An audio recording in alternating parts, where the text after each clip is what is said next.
How to send a voice message on iPhone. Hey everyone, welcome back to our channel. In today's video we're going to learn how we can send a voice message on iPhone, so make sure to watch the video till the end.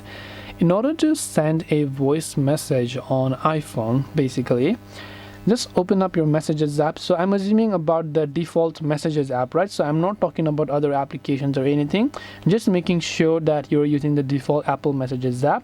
Normally if you want to send a text message, you can text message and send it, but if you're trying to send a voice message, on the right hand side you can see a little red logo. You need to just go ahead and long press this audio over here, and then it will begin recording the audio, and then you can go ahead and then send it if you want. If you want to cancel it, you can tap on the cross icon. If you want to send it, tap on this green icon there. So I hope that this video helped you. If you have got any more questions, queries or doubts, feel free to also leave them down in the comment section below. Thank you for watching till the very end of this tutorial, and as always, see you soon in our next video.